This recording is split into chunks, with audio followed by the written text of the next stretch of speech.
lost my wife a year and 3 months ago. Debbie's disease was long-term with the gradual decline. We were together 25 years before he died. He decided that he wanted to die, that there was no real point of him going on. It was in his brain, so he was losing parts of his mind, and he wanted to die. When a family is considering end-of-life care for their loved one, it's a very difficult time. I guess you just get run down. So, and that's the whole idea of hospice in that situation. It's for people that have, been with the person, saw them decline, and been dealing with it. She knew that that's, where she had to be. I had done all I could, and the care was to the point with her system that she had to have more nursing care than what could be provided at the home. The palliative care team at the hospital were realizing what we wanted to do, and they said, well, I think maybe you should look into residential. They told us that it was a possibility, and we hadn't even thought about it being a possibility.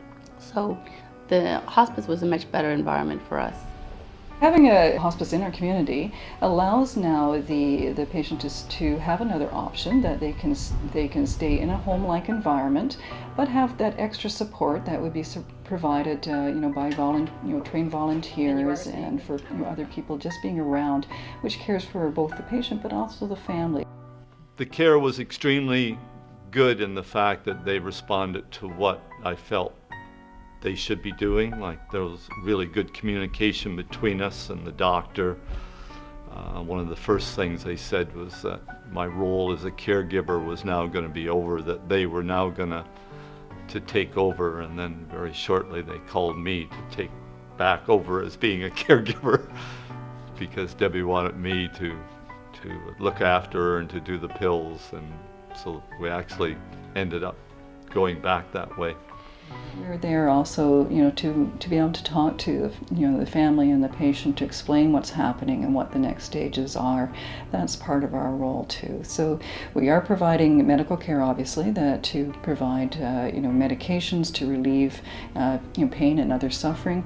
But a lot of our role as family doctors is actually having that communication, both with the family, the patient, and then the rest of the team.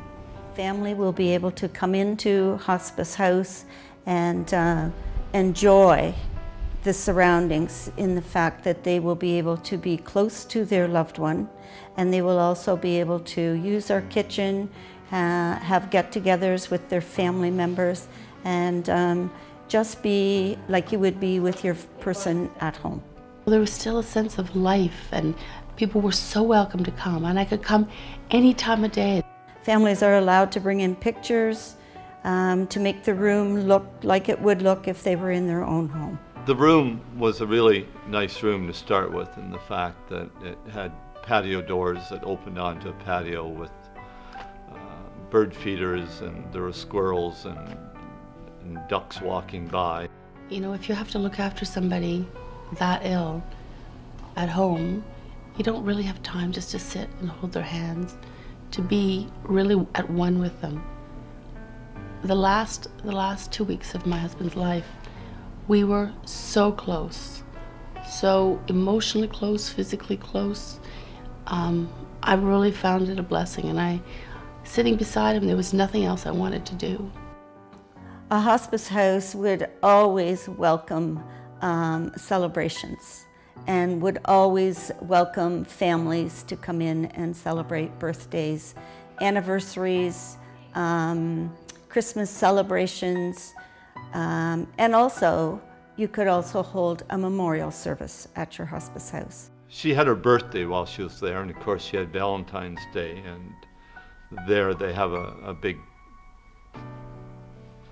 common room, which is like a gazebo almost. It's all glassed in, and you're able to wheel her bed like out to there, so we had like a party out in that gazebo. Looks nice, I'm sure they'll enjoy it. They will. You know, had Joseph been eating, they would have made his special whatever he wanted. And my son enjoys chocolate cookies of some sort. And they made chocolate brownies and chocolate cookies, and the kitchen always had chocolate things for my son there.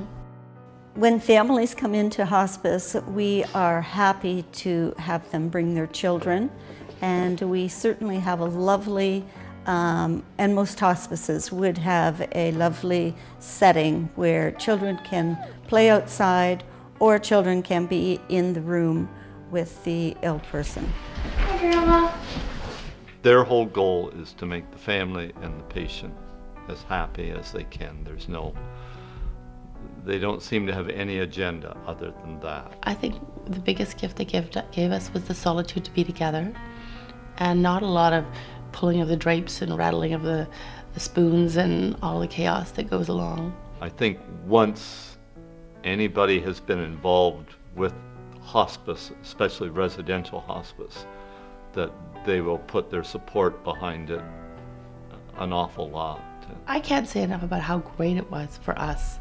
It sounds awful, the word great and death in the same sentence, but the reality is that he had to die, and it was a great place for him to die.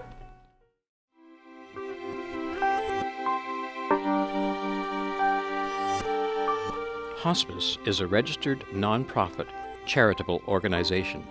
There are no fees for our services. We rely on generous donations from our community to sustain our services.